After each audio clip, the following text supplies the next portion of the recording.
membangunnya berdasarkan petunjuk LKPD dari link yang sudah kalian dapatkan di grup WA-nya. Kalian sudah bisa membuka LKPD-nya belum? Bisa.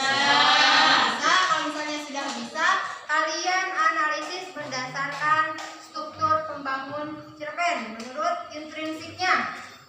Dan kalau misalnya ada yang ditanyakan, boleh tanyakan dulu. Oke, LKPD-nya belum? Belum, Pak? Nah, sekarang kalian kerjakan berdasarkan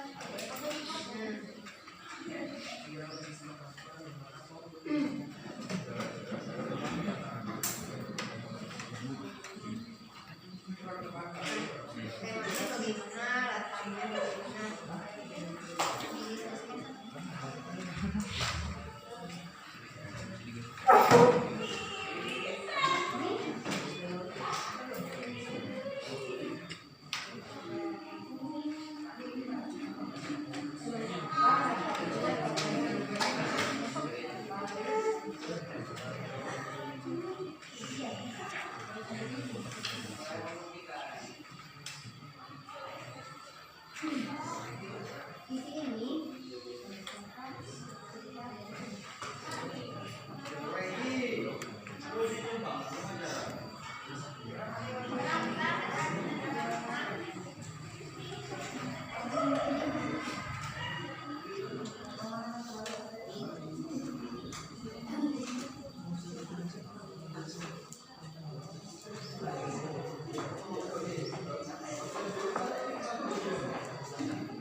Ya, misalnya gini, ini tema cerpen Badai Laut Biru itu, misalnya temanya mengenai apa, katanya apa, tokohnya bagaimana, bentuknya seperti apa, sudut pandangnya bagaimana, mengenai Indonesia. Ya. Oke, sudah mengerti petunjuk cara analisisnya, udah mengerti belum? Belum. Nah, yang belum gini. Mana? Di sini kan ada tema ya. Kalian kan baca cerpen Badai Laut Biru. Nah, Badai Laut Biru itu temanya apa? Berarti diisi di sini. Terus latarnya bagaimana, tokoh penokohannya seperti apa. Jadi diisinya berdasarkan ini dianalisisnya. Udah, atas? Oke, kalau sudah mengerti, sekarang kalian isi.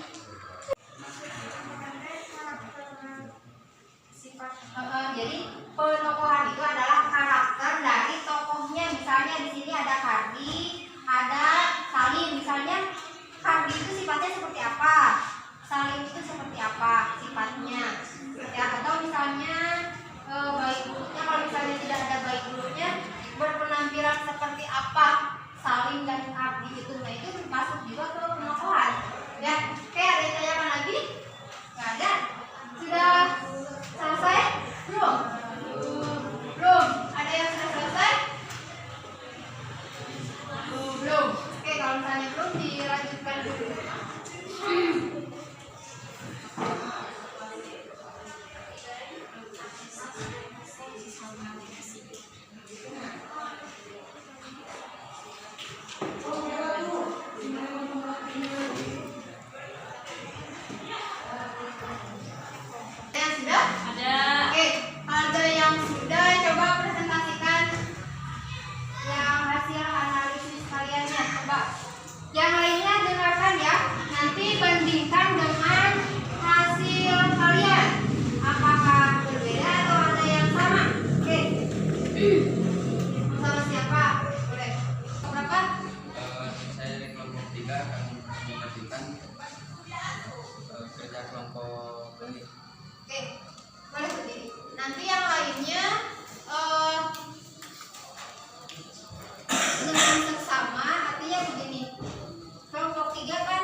di tengah laut di atas perahu.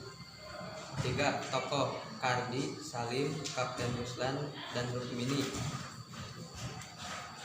4. Penokohan Kardi sigap berani, Salim suka menolong. 5. Alur maju. 6.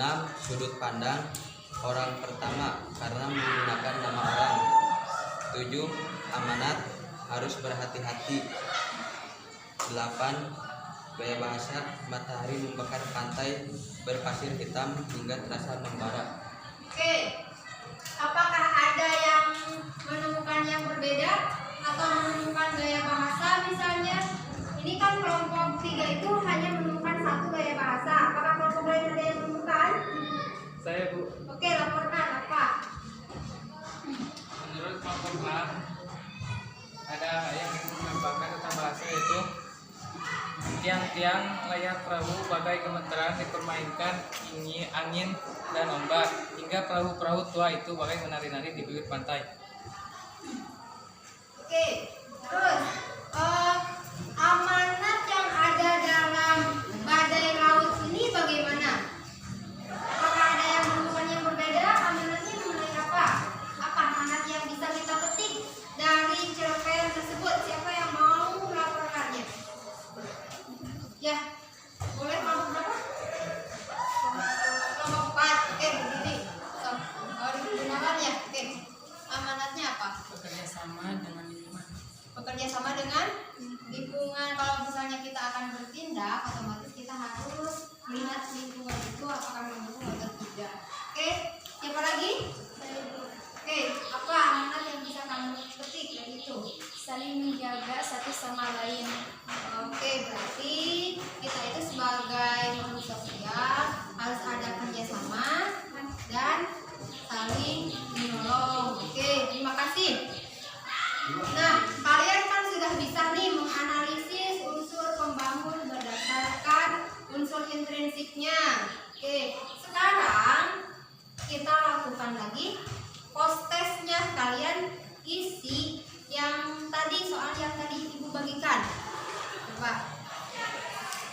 Kalau misalnya dilihat dari quick test, ternyata kalian itu sudah berhasil atau sudah bisa menganalisis unsur intrinsik cerpen. Jadi ada perubahan sebelum tindakan dan sesudah tindakan. Misalnya nih kelompok 5 yang asalnya tadi benar 2, sekarang jadi benar 4. Ya berarti di situ ada perubahan. Ya berarti pembelajaran hari ini berhasil. Oke, itu gunanya pretest dan post-test untuk mengetahui kemampuan kita yang awal dan yang akhir.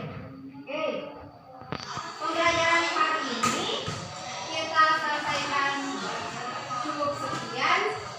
Untuk yang akan refleksi, siapa boleh mengacungkan tangan yang mau refleksi pembelajaran hari ini?